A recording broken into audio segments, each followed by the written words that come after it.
Thanks, Paul, and welcome everybody here tonight. This is great to see so many people jumping in. And even though we're not in person, it's great to see you and see your names and to be able to have this conversation. Um, I just want to start tonight by acknowledging that most, if not all of us, are on stolen Aboriginal country. I myself are on Kulin country in Melbourne. And yeah, when we're thinking about localization, important to learn from and remember um, the incredible ways of living and sustainability that was happening here Yeah. before my ancestors turned up. And to pay respect to elders past and present and the Indigenous people here. And yeah, for us to keep showing up in solidarity for fights for First Nations justice. Um, so my name's Anissa. Myself with Paul and Henry will be co-facilitating tonight with you. Um, I'll start off by saying who the different organizations are that have been putting this on together in a um, and then I'll give a bit of an outline of what you're in for from 7, which is now, until 8:30 tonight. So hopefully you can all stay. So there are 4 organizations co-hosting, and if you are interested in joining us, we're always welcome more. Um, so, where are my notes? There we go. So there's a New Economy Network Australia, which is a member-led cooperative and network that exists to support the transition towards an ecologically sustainable, socially just, and democratically organized economy. So these are values that a lot of us share. And NENA brings together people from different organizations to talk about what the new economy could be. And in specifically, this event is co-hosted by the Localisation Hub. So within NENA, there are specific hubs focusing on particular issues. And there's also Transition Australia. So that's Paul. Transition Australia is a national hub of the International Transition Networks. People might have heard of Transition Towns. It's born out of permaculture principles and like-minded sustainability and environmental groups which aim to inspire, connect, and support groups to build a localized, sustainable, and just future. As you'll see, there's lots of similarities. And yeah, Transition Australia works on lots of different things from food to transport, waste, and energy. And the aim is always to imagine a better future and work together to make the journey easier and address the global challenges locally. The third group putting this on is Local Futures, which is a Oh, we need small, to. oh, I'll just mute. Um, Local Futures is a small international nonprofit promoting localization globally. It raises awareness about what localization is and why it's crucial, linking social, ecological, and economic issues. Local Futures disseminates materials and tools for big picture activism and networks localization movements internationally to create a global movement for localization. And the last organization is the Degrowth Network Australia, which is, yeah, another network sharing most of the same values and really honing in on the degrowth aspect and thinking big picture, broad strategies. There's a lot in common and a little bit different. And then we have all of your wonderful organizations that hopefully we'll get to hear a bit about. And so the way tonight's going to run is I'm going to throw to Henry from Local Futures to talk to give a 10 minutes um, talking about the topic of tonight, which is localizing in a time of crisis. Then we'll have a bit of time to hear from specific groups. So we do have someone lined up to give a little 5-minute spiel about what they're doing on the ground, and then we'll open the floor. So if there's a few of you that want to give a little 5-minute spiel, then we really like to, yeah, learn from what's going on around the country.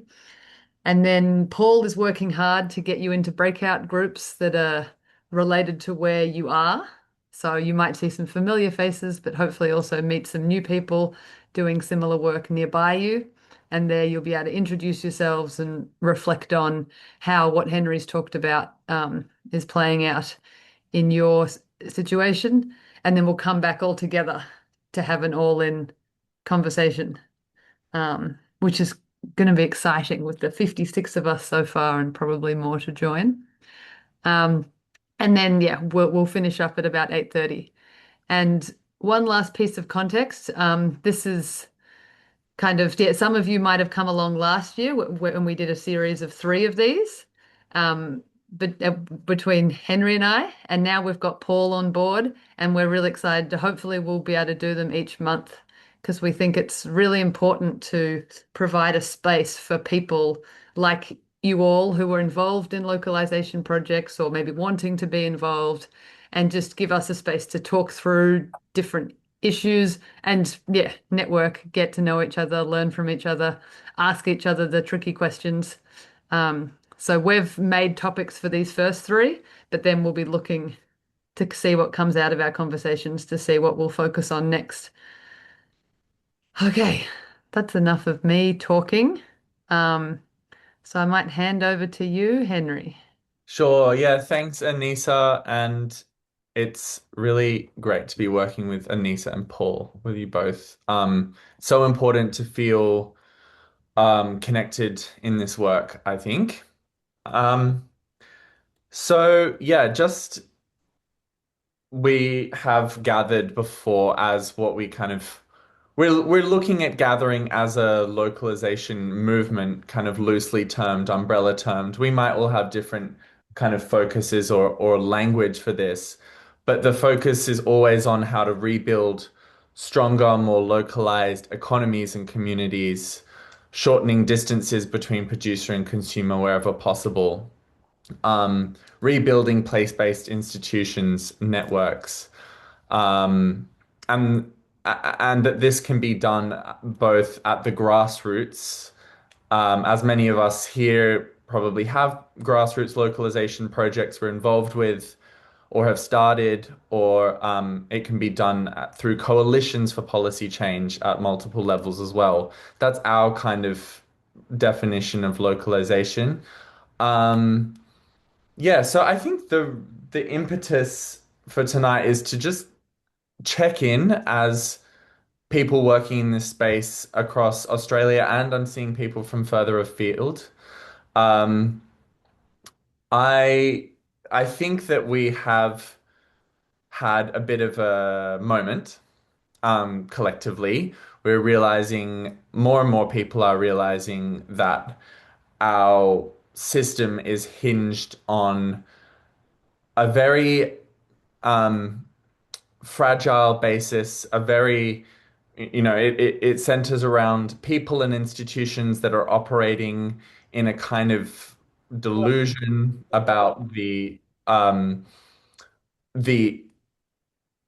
possibility of infinite the possibility of continuing to globalize and commercialize the hell out of everything. And we're realizing this is leading to some very significant crises, including driving the wars that are rocking the globe. So I guess I want to, um, one of the big questions for tonight will be, has the current global situation, the global geopolitical situation, is this leading to a shift in terms of the localization movement? Are we seeing more interest from people who might not have been interested before? Are we not seeing that interest? And what can we do to create that interest or to connect the dots for people, if that is still needed? So that's going to be a question that I'd like all of you to kind of at some point pipe in and answer, either in your breakout sessions or in the big space. We're going to have group conversations here as well as breakout sessions. Um, I want to briefly share about what Local Futures is doing. So we are, and so just in the vein of like other people can share about their projects. So what Local Futures is focusing on right now, we're having sharing circles like these in other parts of the world in different time zones. That's ongoing. So in a way, like feel good about the fact that this is not the only thing like this happening. We're having more and more of these across the world in different time zones. We have an upcoming campaign, World Localization Day, where this year, people are kind of, um, there's a focus on mapping the localization initiatives in particular places. So Vietnam, Northern India, Germany, the US, or California specifically, just a few key places around the world, just to show what how the localization movement is manifesting in different places around the world. Um, and we have a campaign on ISDS clauses, which are clauses within free trade treaties that give corporations the power to sue governments for any decision that they might make that gets in the way of that corporation's projected profit making in that country. So these are clauses in free trade agreements, and they're kind of the bleeding edge of globalization. So, a brief show of hands for those people who know about the ISDS clauses and the free trade treaties. Um, thank you. Yeah, it's important to recognize that even acting at that level to oppose further globalization is considered part of the localization movement from our perspective. So it's not just the grassroots initiatives, it's also, localization as a process of moving in that direction, closer to home, closer to nature, closer to more, closer to community. That process can start at multiple different levels in society. So we are broadly a grassroots gathering, but if I were a nation state, how to start localization would be okay, let's look at questioning these ISDS clauses in free trade treaties.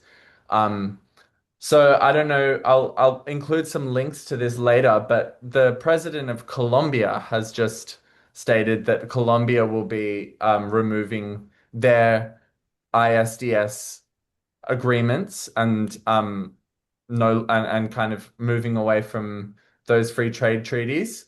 And then our campaign that we have going on in Sweden is gaining traction around and getting into some mainstream media now about how it might benefit Sweden to break away from the global trade regime. So this kind of concept of a breakaway strategy is really important in our work, and I'd like to just throw that in now. A breakaway strategy means how can we work together as smaller groups, smaller communities, smaller towns, or even smaller nations to break away from this military industrial globalizing trajectory that's being thrust upon us from the top down through free trade treaties as well as other mechanisms.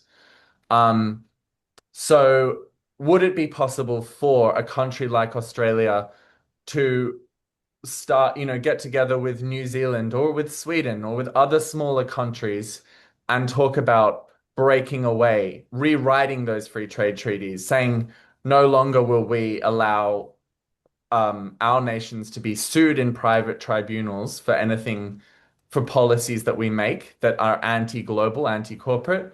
We're going to be moving in a different direction and we're going to support each other to break away. So that's how localization might look like at the nation state level. Similar concept to how what we're talking about in terms of how do we break away as communities and as smaller projects from the pressures of the dominant system. And that includes all of the cheap food that's still flooding our local or still flooding our markets, all the Woolworths and Harvey Normans and large scale corporations that continue to have a stranglehold on our basic needs in communities in Australia.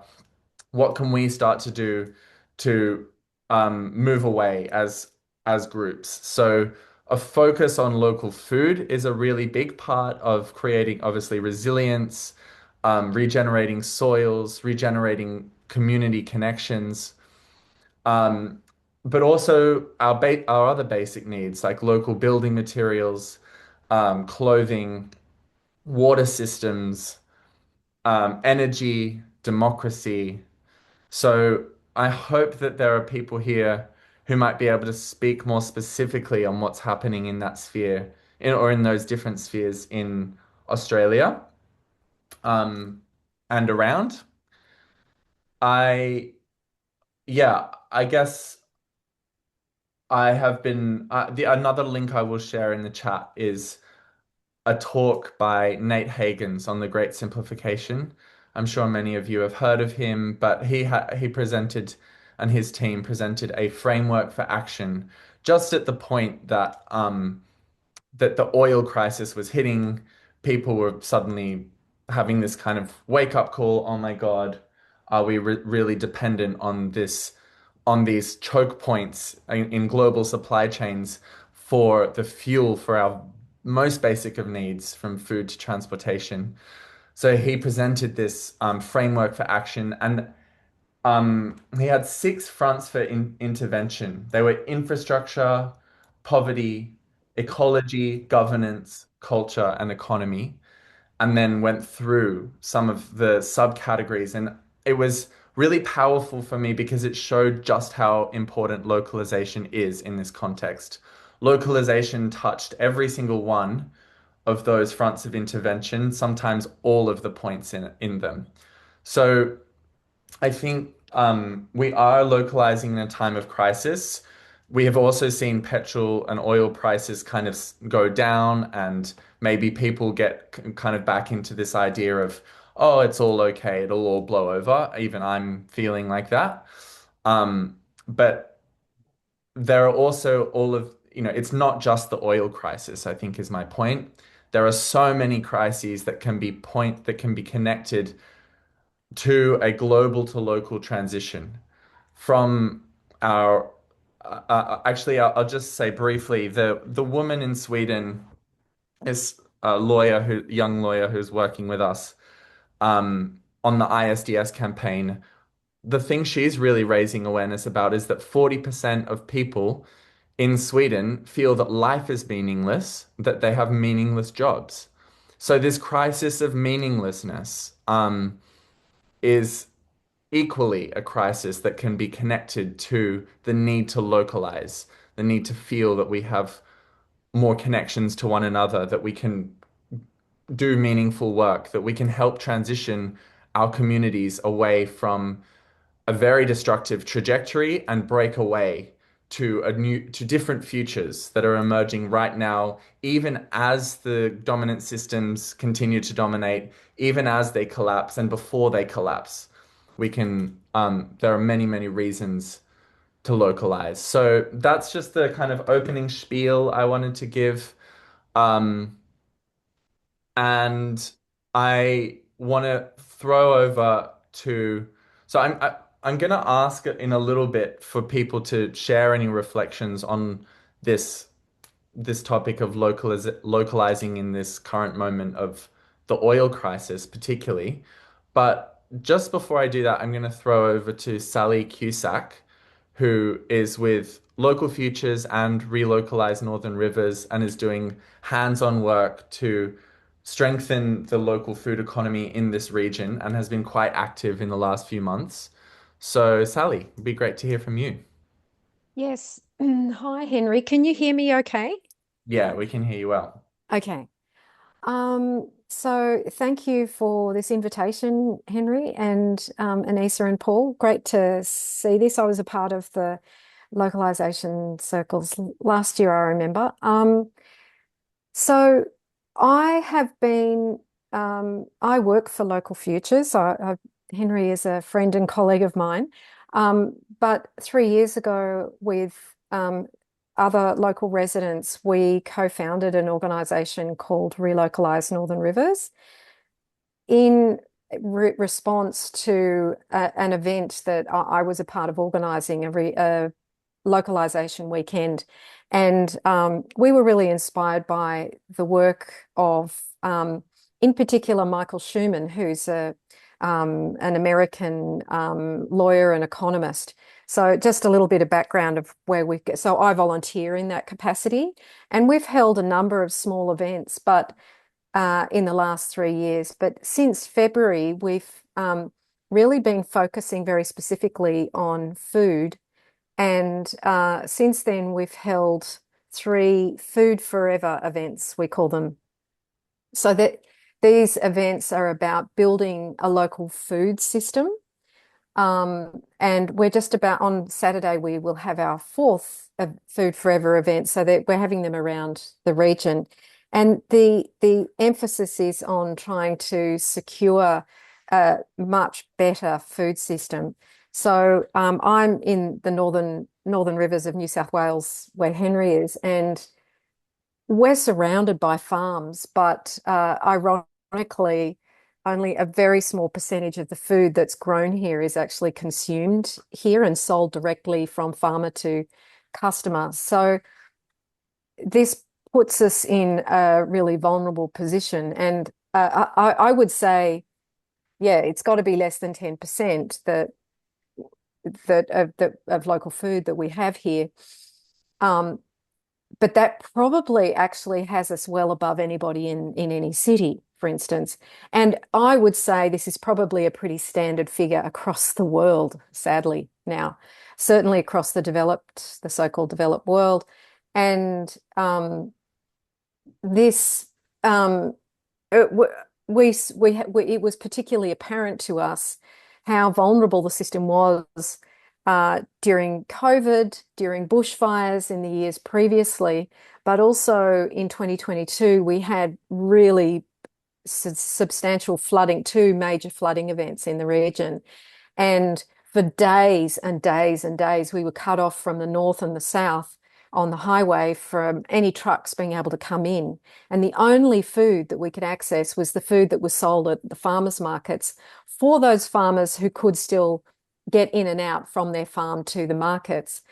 And I remember feeling incredibly grateful that I could just go to my local market and there's the food for us. Yet Woolworths and Coles and other supermarkets, those shelves were empty within 2 days. So I've been really concerned ever since then about our local food system. And we've been holding these events where they start with a little bit of they're 2.5 hours long. We make them on a Saturday afternoon. They're either free or only $5 just to cover the hall hire cost.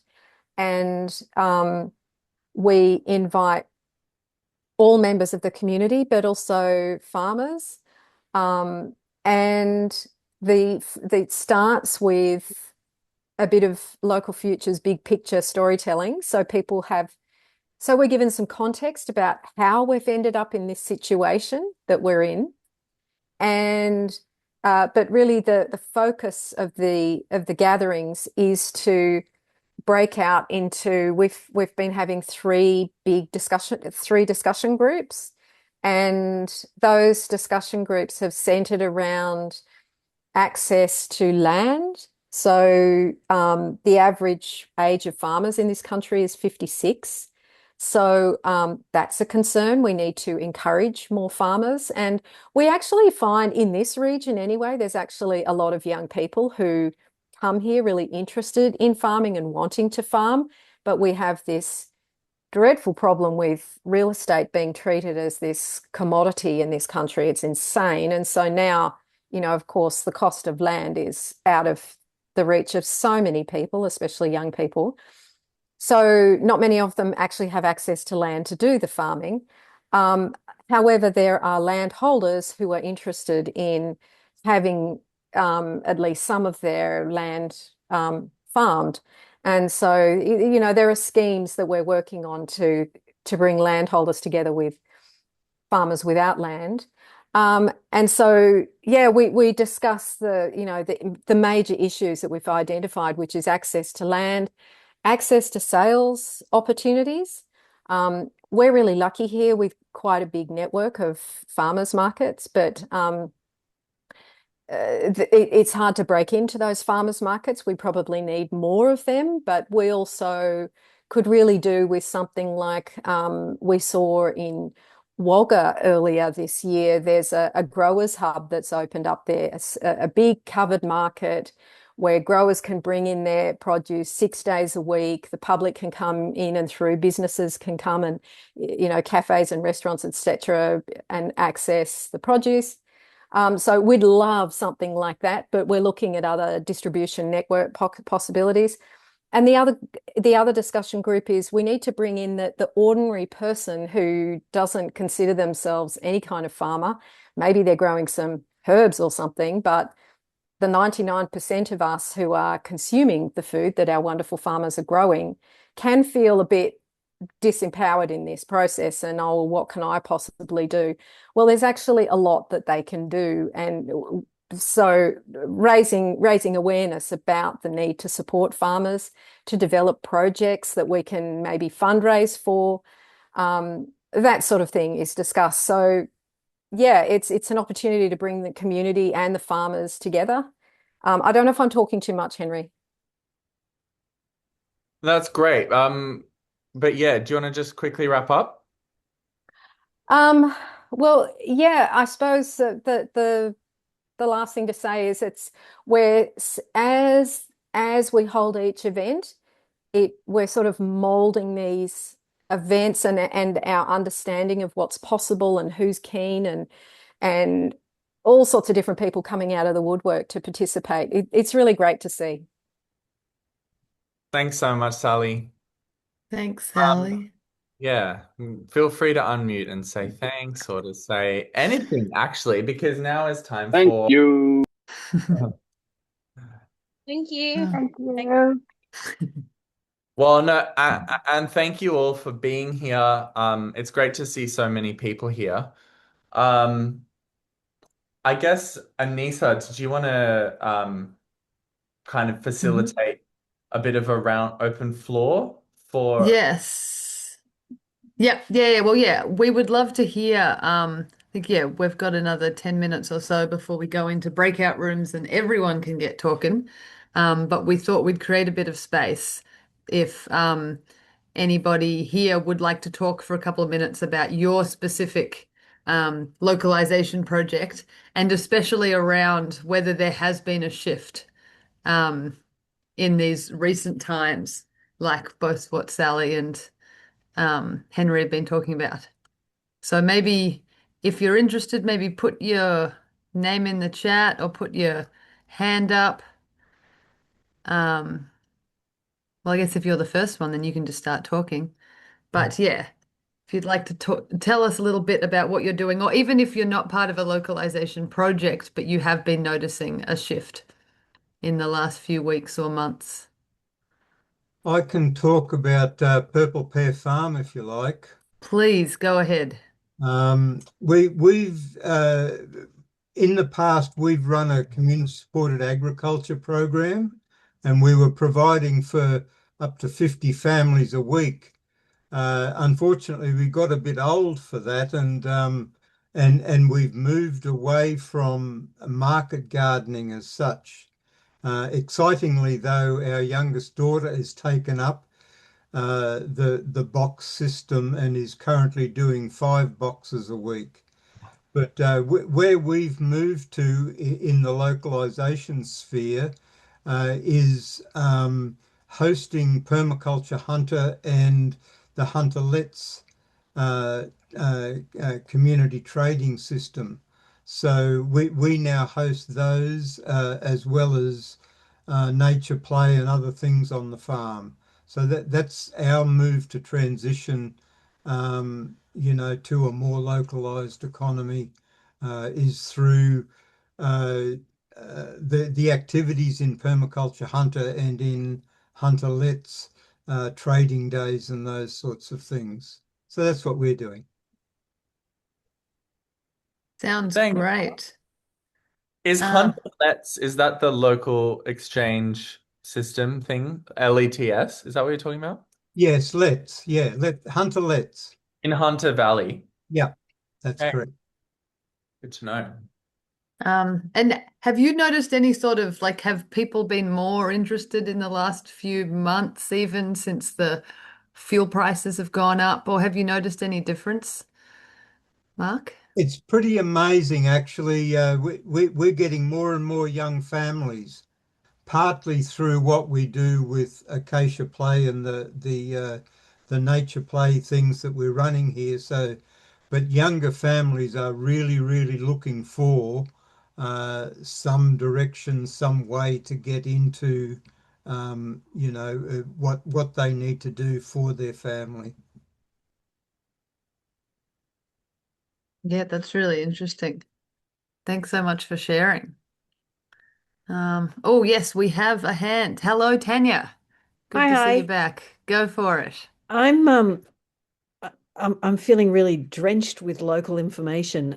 Just came back from New Zealand and attended a permaculture hui put on by the New Zealanders, and Robina McCurdy was very rife there. And I was lucky enough to visit in Wanaka, then Christchurch, where they'd had the earthquakes, and then in Nelson. And in all of those places, they said that the food banks' demand had tripled, and that there were people from Australia that were going to go to the New Zealand hui, but meaning gathering, but chose not to because of concern about petrol and the possible costs and what that implications had for growing back in Australia. And then when I brought that back to the Permaculture Central Coast group, because we've been forming and working around food resilience, food security here on the Central Coast, trying to implement the bioregional mapping, they echoed that same thing that the group from Swamp, that's the abbreviation, said the same problem, that there were increasing number of families that were calling out and having difficulties, and people not knowing how to grow. Yeah. So it's really important, and community resilience, yeah, and food redundancy, being aware of what's possible locally. So we've been making a big hue and cry, and John Seed was like, yes, when our newsletter included about World Localisation Day, let's put on a film.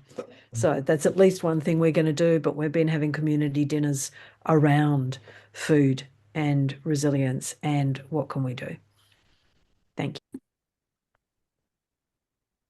Yeah, thanks for sharing. And that's so, yeah, I think a lot of us have probably imagined a shift like this for a long time where people will be like, oh my God, where does my food come from? Got to grow food. So it'll be really interesting to see how it shapes out. Because my personal experience in Melbourne is there's not much change. People freaked out a little bit and then the fuel prices came back down and they were like, well, okay. Um, does anyone else want to jump in? Oh, Janine, please. Hi everyone, I'm from South Coast, New South Wales, Jervis Bay. I started permaculture in the pub this week, and the reason for that was that I felt families and the locality were all doing things in their own backyard but not connecting. So we had our first get together on Tuesday night, and I had a really good response. And it was a mixture. I say there was a lot of young families involved, and definitely there's the concern over petrol and just the whole situation of being able to access food, petrol, and living sustainably. So that's been a really huge success, I'd say. Although they've already started getting chickens and composting and all the basic things that you need to do, I was absolutely amazed at the good response. So that's what's happening here. That's great to hear. And good on you for getting people together, Janine. We look forward to hearing as it progresses and things keep building. Shona, um, jump on. Sorry, I've got Hello. back. I'm from, oh, sorry, my dog, that's why the microphone was off. I'm in the Yarra Valley, and a similar thing down here in Melbourne. It's like a slight hiccup for a minute, and then it seems to have petered out again. but I've got my fingers in a few pies around here. So I'm part of the Yarra Valley hub of the Merlets, which is Melbourne Eastern Region Lets.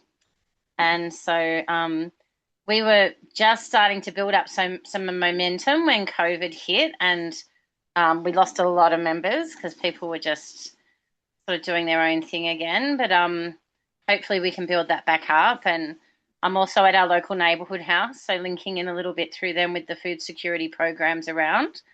But also about to start at home as a Box Divvy hub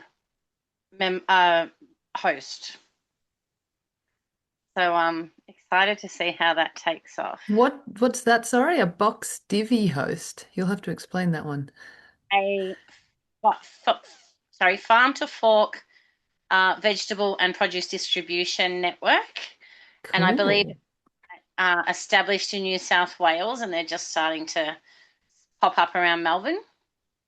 So essentially giving more of the farmers more of the cutting out the supermarkets, and it's all done online. I don't have to deal with any money or anything, and then the orders come to my house as boxes that I divvy up between our members who have ordered, like it's a specific order. It's not just a whatever you get sort of food hamper, and then they collect it. So it's only one day a week. So I'm really excited to be starting that in a few weeks' time. Great. Thanks for sharing that, Shona. And yes, once again, would love to hear as it keeps going. Now we've got Doon, hopefully I'm saying that right, and then we will go into breakouts before we come back in together. So over to you, also, Doon. can I quickly say, right, I don't know how to pronounce your name, sorry. Richild, Flavel raised their hand in the chat, so maybe we want to. Okay, cool. Yep, we can hear from both. Yeah, cool. That's all good. Thanks, Henry. Okay, Doon, over to you. Thank you. I hope you can hear me. I'll be quick. This is just a very local situation. I'm on a community where we've been pretty dysfunctional for quite a few years. And just to state that in the last couple of weeks, because of the difficulties that are going on in the world now, we've all more or less come together and we're now working really hard to grow food. So we feel pretty good about that. Thank you. Nice. Where is Bindarabi? In northern New South Wales, a little bit west of the Northern Rivers, but kind of in the Northern Rivers. Yeah, okay. Yeah. Right. Thanks for that, Doon. And We're Shield. Sorry. Thank you. Yeah, no worries. Yeah. It happens to everybody. So I've got my sort of feet in two different valleys on the mid-north coast of New South Wales. One is the Arara Valley, which is quite conservative, and we've been living here for 5 years and we started a food collective and a community garden and swap, shuffle, share twice a month, where you come and bring excess produce and share it with the community for free. We have a share cart. We started a Buy Nothing group, and that's sort of just been like slowly simmering away. And then just recently there's been like an uptick, I would say, but not. And we started at our most recent Swap, Shuffle, Share. We did a food security and resilience like roundtable conversation. And so that got like a bunch of new people in who had never come to our events that have been running for like the last 3 years. So that was good. And then in the other valley that I'm part of, which is the Bellinger Valley, we have friends who live on intentional communities there. And actually one of those communities is the group of people who were going to Tui to do the big permaculture thing, and they were the people that decided to stay.